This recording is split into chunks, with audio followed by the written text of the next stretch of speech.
Thanks for tuning in. You're watching ARIRANG News. It's 2 p.m. here in Seoul. I'm Laah Hyun-kyung. The stories we are tracking for you at this hour. The six world powers and Iran have announced broad terms for a nuclear deal.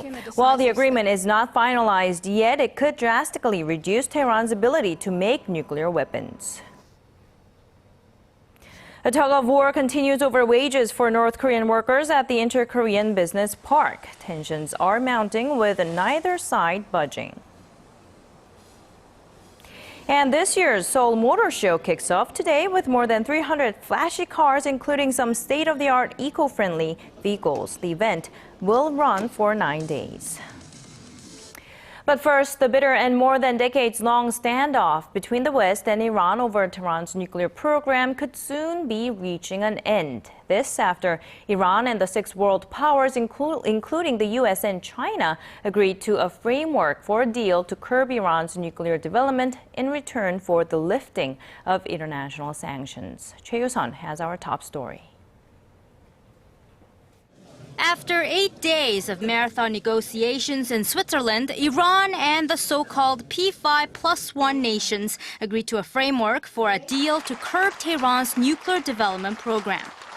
It's not a final deal, but a significant step towards extending the time it would take Iran to build a nuclear weapon by at least 10 years. Iran will be able to continue its peaceful nuclear program, but there will be limitations placed on the level and the duration of its enrichment program and the quantity of enriched material that can be kept. Under the framework, Tehran has agreed to suspend 2/3 of its centrifuges that can be used to produce weapons-grade uranium. It will also dismantle a plutonium-producing reactor and allow international inspectors to monitor all of its nuclear facilities on a regular basis. The U.S. and the European Union's economic and financial sanctions concerning Tehran's nuclear activities will be lifted in phases, but will be reinforced if Tehran breaks its commitments. Iran and the 5 UN Security Council permanent members plus Germany are now tasked with reaching a final agreement by June 30th, after which international sanctions relief will start. And I am convinced that if this framework leads to a final comprehensive deal, it will make our country, our allies, and our world safer. While the West and the UN chief welcomed the news, Israel, a strong opponent of Iran's nuclear program, said any deal must significantly roll back Iran's nuclear capabilities. The leaders of the U.S. and Iran face another hurdle at home, as the final agreement is viewed with skepticism by many lawmakers in Washington and Tehran. Choi Yoo-sun, ARIRANG News. The nuclear deal with Iran would have been unthinkable even a few years ago, so there is renewed optimism that a similar agreement could be reached with North Korea. But experts in the U.S. say the chances are very slim for the time being. Park Ji-won tells us more. Former U.S. nuclear negotiator Robert Gallucci, who led the 1994 Geneva Agreement with North Korea, says it's unlikely the U.S. will engage in more nuclear discussions with Pyongyang in the near future. He said the Obama administration will need to focus on persuading the Republican-led Congress to approve the nuclear framework deal with Iran. His view is widely shared with North Korea experts in the U.S. Joel Witt, a founder and editor at 38 North, a website specializing in North Korea matters, also said he doesn't expect the Obama administration to refocus its attention on Pyongyang anytime soon. Witt says the U.S. has a lot more to do to implement the Iranian deal, such as bolstering its security ties with Israel. And since there are a lot of critics of the Iran deal on the grounds that the U.S. wasted years attempting to convince North Korea to denuclearize, experts say Washington will be reluctant to re-engage with Pyongyang for the time being. Despite bilateral and multilateral negotiations stretching back to the 1990s, North Korea has continuously strengthened its nuclear capabilities, conducting 3 nuclear tests between 2006 and 2013. Park Ji-won, ARIRANG News.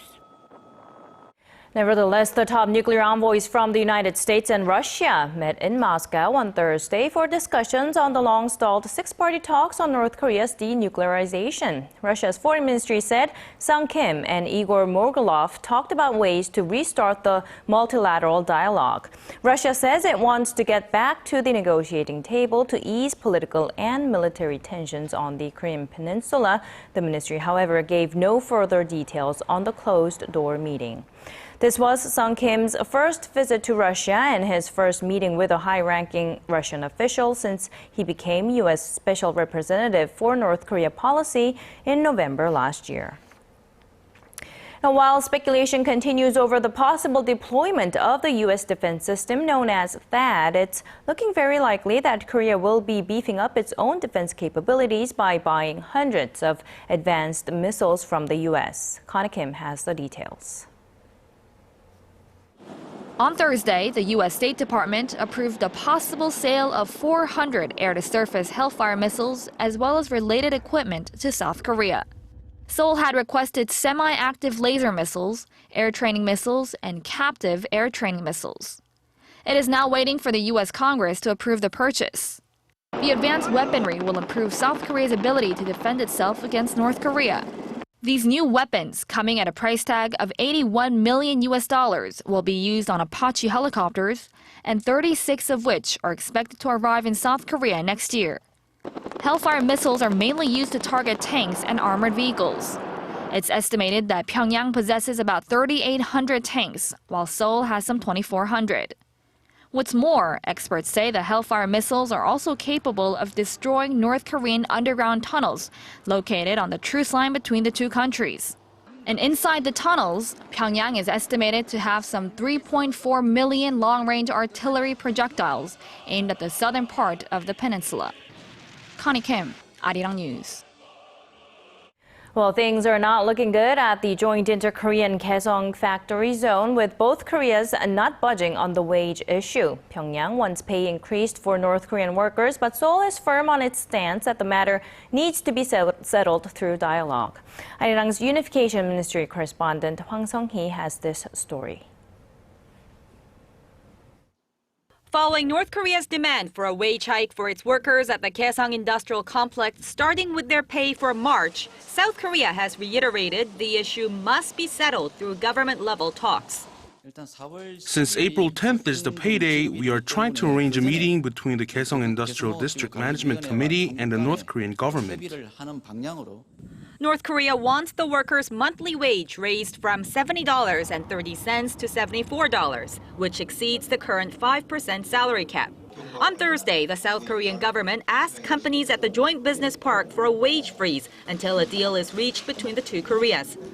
The Unification Ministry reassured on Friday that the firms will be compensated for any potential damage to their business operations. For any companies that are affected by following the government's wage guideline, we will review all cases and come up with a measure to minimize the damage, including the distribution of insurance payments. The Kaesong industrial complex, where more than 54,000 North Koreans work at 124 South Korean companies, is the last remaining form of inter-Korean cooperation. The latest tug-of-war between the Koreas is raising concerns about another unilateral shutdown of the complex by Pyongyang. But most experts say such a scenario is unlikely, since maintaining the joint business park is just as important to the north as it is to the south. Hwang Sung-hee, ARIRANG News.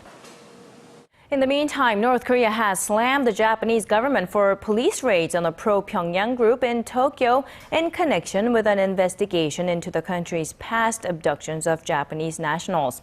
North Korea says moves like this make the prospect of bilateral talks impossible. Kwon So-ah reports.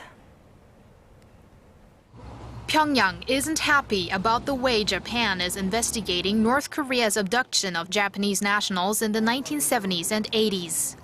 The North State-run Korean Central News Agency reported Thursday that Pyongyang sent a letter to Japan denouncing raids on the General Association of Korean Residents in Japan, a pro-North Korean body that functions as the de facto North Korean embassy in Tokyo. Pyongyang called it a severely political provocation and an infringement of Pyongyang's sovereignty. and is not only seeking an explanation, but also an apology. The North Korean regime also accused Japan of, quote, playing up the abduction issue internationally. Last year, Japan and the EU submitted a draft resolution to the UN against North Korea's human rights abuses, including the matter of abductees. Relations between the two countries appear to be souring. This latest complaint comes less than a year after Pyongyang and Tokyo both agreed on investigations into the abduction issue at a meeting in Stockholm. Tokyo had lifted some sanctions in return for the probe, but so far North Korea hasn't delivered any results. Kwon So-ah, ARIRANG News. U.S. Democratic Congresswoman Nancy Pelosi, who is currently leading a bipartisan congressional delegation to several Asian nations, says the Japanese leader needs to show sincere remorse over Japan's past wartime aggressions. Our Kim Young-gil has more. Nancy Pelosi called for Prime Minister Shinzo Abe to apologize for the Japanese military's coercion of young Korean and other Asian women into sexual slavery during World War II. We have been clear about what we'd like to hear about comfort women. Whether the Prime Minister does that in that speech or not, I hope that a statement will be made. It's an issue that Seoul has repeatedly pressed on Tokyo. During talks earlier with President Park Geun-hye, Pelosi expressed sympathy over the matter, saying it's a women's rights issue that should be solved. President Park pushed its urgency as the last surviving Korean victims are in their late 80s. Korea hopes to help U.S. lawmakers better understand the issue of Japan's wartime wrongdoings ahead of Abe's address to a joint session of the U.S. Congress. Diplomatic relations between Korea and Japan have been very tense, with the Abe administration reluctant to clearly acknowledge Japan's past. Seoul had criticized Abe for attempting to shift the blame for the forcible recruitment of the so-called comfort women to private brokers, denying the Japanese government's involvement. Pelosi and the other 9 members of Congress will head to Japan on Friday. Kim Young-gil, ARIRANG News. And Korean Foreign Minister Byungse also reportedly told Nancy Pelosi that the Japanese Prime Minister should specifically refer to Tokyo's past acknowledgement of its wartime sexual enslavement in his upcoming U.S. congressional speech. Seoul's foreign ministry said Yoon asked for Washington support on the matter during his closed-door meeting with Pelosi so that Abe's speech can send a positive message to Korea and other countries that were affected by Japan's imperialistic atrocities. It's the first time the Korean minister used direct expressions such as Japan's, quote, past aggressions, colonial rule, and comfort women issue in regards to Abe's speech. Pelosi, however, is reported to have maintained the stance that the inclusions are the Japanese leader's decision. In the year 2012 for Korea was at its record high. All of the day's important events close to home and around the world. Join Laah Hyun-kyung live from Seoul. Shopping market thinks the true meaning of creation shines through.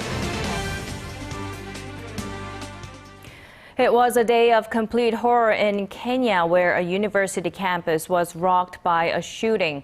Government officials say the death toll has risen to 147 now. The attack was carried out by militants identified as belonging to the Somali Islamist group Al-Shabaab. Police and soldiers surrounded Garissa University College in northeastern Kenya and exchanged gunfire throughout the day with the attackers who burst onto the campus in the morning hours. They also, at one point, took hostages. Authorities say all 4 gunmen have been killed. Nearly 600 students were rescued or escaped, 79 of them injured. The government has identified the mastermind behind the attack to be a high-ranking Al-Shabaab official named Mohamed Kuno. France's top appeals court has overturned a previous ruling that approved the extradition of the daughter of Yoo Byung-on, the late owner of the Seoul ferry that sank off Korea's southwest coast last April. Officials say Yoo Seom-na's case will now be re-examined by a lower court. Yu had filed an appeal against the extradition ruling in January, saying she would not get a fair trial in Korea. Korean authorities say Yu embezzled $45 million from subsidiaries owned by her family, including the ferry operator, the Cheongjin Marine Company. Korean prosecutors believe the alleged embezzlement contributed to safety defects that led to the ferry sinking. If extradited and convicted, the 48-year-old could face up to 45 years behind bars. In other news, a market researcher is predicting that Samsung Electronics' newest Galaxy S6 series smartphones will be record-breaking bestsellers for the Korean tech giant. Hong Kong-based Counterpoint Research says Samsung is expected to sell over 50 million combined units of the new smartphones this year, surpassing the record set by the Galaxy S4, which sold about 45 million units the year it was released.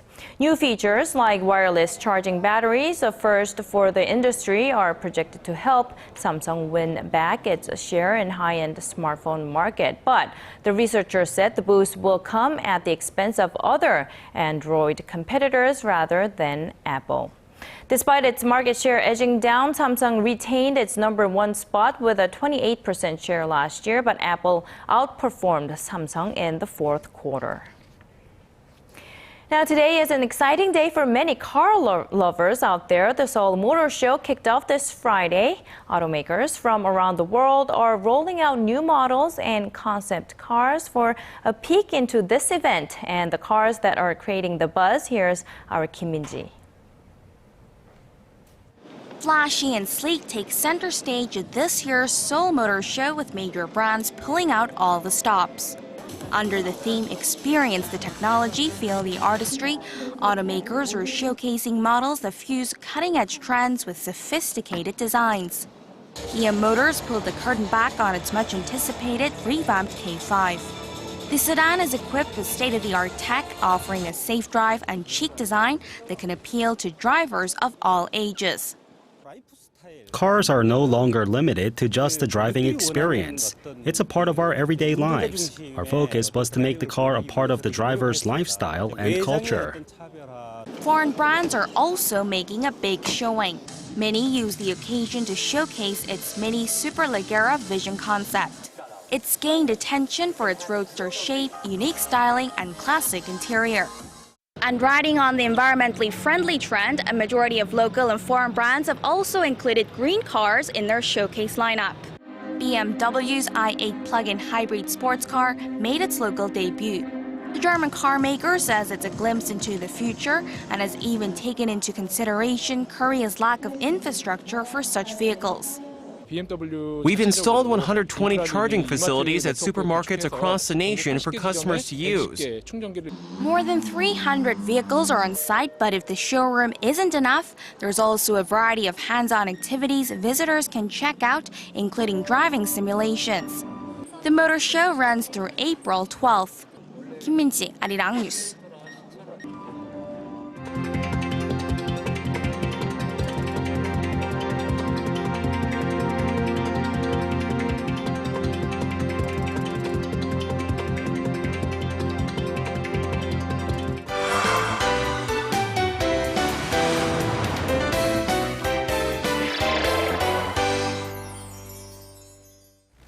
On today's Arts and Culture segment, we are going to talk about the Jeonju International Film Festival, which is gearing up for its 16th edition later this month. Our film critic, Piers Conran, will be attending, and of course, he's here with his picks for the fest. Good afternoon, Piers. Good afternoon, how are you going? All right, so compared to Busan, Jeonju is more of an art house festival, right? Absolutely. It's definitely geared towards more of the art or indie fare that we have in cinema, more so than the kind of the mainstream or genre fare that you might see elsewhere.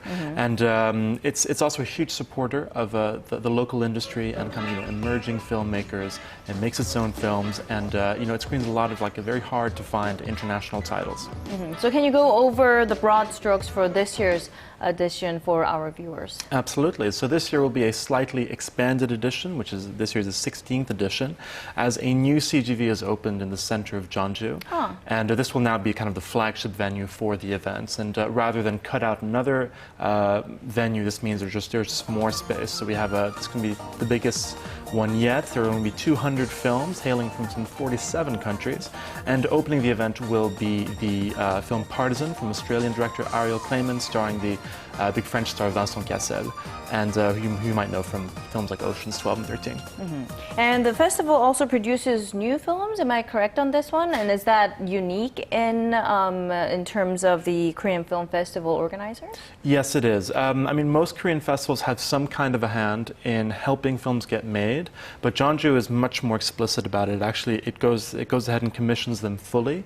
So we've had what's called the Jeonju Digital Project, which has been going on for many, many years. And what that used to be was an omnibus where 3 filmmakers would be invited, very prominent art house filmmakers from both in Korea and around the world, and they would be given roughly $50,000 to shoot something in digital. And these 3 films would come together and make one long omnibus. But actually last year they expanded the feature and they've turned it into features. And so each feature has gotten roughly about 100,000. And this year they've actually renamed it the Jeonju Cinema Project. I suppose in this day and age calling something a digital project is kind of superfluous. And so the films we have this year, 2 of them are from Korea. Notably, they're both from women directors, and one of those is Samye from Laah Hyun-kyung, who previously was in Jeonju with Echo of Dragon, and then there's Kim Hee-jung with Snowpath. She previously made Grape Candy. The third film is El Movimiento from Argentine filmmaker Benjamin Neistat, and he made the grand prize winner at Jeonju last year. And so all 3 of last year's projects went on to great success, so we're expecting a similar thing this year. So are there any other major, perhaps Korean movies screening at this year's Jeonju Film Festival? Well, what we have is there's the films in this Jeonju project, but there's 2 major sections which are dedicated to Korean films. One of them is the Korean competition, and out of those there wouldn't be anybody that's very famous because it's mostly younger filmmakers or just like lesser known filmmakers, so trying to kind of expose something new to audiences. But then there's a Korean Cinemascape, which will take in some bigger names, and included there will be Park Ki-young, who made Motel Cactus back in 1999, Shin Yeon-chik, who made one of last year's cinema projects that was called The Avian Kind. Then there's Lee Sang-woo, kind of a maverick filmmaker who's made Barbie, among others. And then Wang Chol-min, who won the Best Korean Film at P-Fan 2 years ago with Old Men Never Die. And then Bong Man-dae, who is actually more famous for making kind of softcore erotica films than anything else. Yes, and he's making many TV appearances lately, so I think that name I'm familiar with, but other directors and movies I'm not quite familiar. But how about international movies? Any titles to look forward to? Absolutely, there's quite a few actually, and among the ones that are fairly well known are, well, the most famous is probably Paul Thomas Anderson's new film Inherent Vice, which actually is already available in VOD in Korea, but it was never released in theaters as part of a new deal with Warner Brothers. And then there's also Peter Strickland's The Duke of Burgundy. Now, both of those films I would highly, highly recommend. I'm a big fan of them. Beyond that, we have Alex Ross Perry's Listen Up, Philip, a very fun film with Jason Schwartzman. Suzanne Bier's A Second Chance, who's a Danish filmmaker who's been up for the Oscar for Best Foreign Language Film a few times. Then there's Noah Baumbach's While We Were Young, of course, is the filmmaker behind The Squid and the Whale. And Annie Lily Amirpour's A Girl Walks Home Alone at Night, a very big film on the festival circuit recently. And also David Michaud's The River with Robert Pattinson and Guy Pearce. Right, wow, that's a lot to digest at this point, but I think it's fair to say that BIFF can be called Korea's most famous film festival, but you were telling me earlier that you would still very much recommend the Jeonju Film Festival to your friends or anybody who asks for information. Absolutely. I mean, BIFF is the big one, but I mean, Jeonju, this will be my 3rd time this year, and both of my previous trips have been a lot of fun. And so, you know, Jeonju is a lovely town with lots of kind of great food. You know, it's famous for bibimbap, of course, and it's you know, there's the Hanok village where a lot of the events will take place as well. And honestly, it's a fun place. It's relaxed, you know, and it's a great time of year to go. The festival runs from April 30th to May 9th. And so compared to kind of the grand glitz of Busan and the more kind of eclectic genre fun of P-Fan, which honestly I'm very partial to, but it's not for everyone, you know, it's a very relaxing festival. And of course, there are many, many great films. And so I highly recommend that people kind of, you know, check it out, especially if you're willing to be a little adventurous. The great thing about festivals is all about discovery. So if you see something that you're not sure about, just give it a chance. All right, so it's going to open later this month. So anybody who wants to go will have to, do you have to buy tickets or you can just go, right? You can buy tickets on site. It's easier if you get them ahead of time. And as with any festival in Korea, try and book early. Okay. All right. Thank you very much, Pierce, for coming in today and sharing this lovely information with us. My pleasure as always.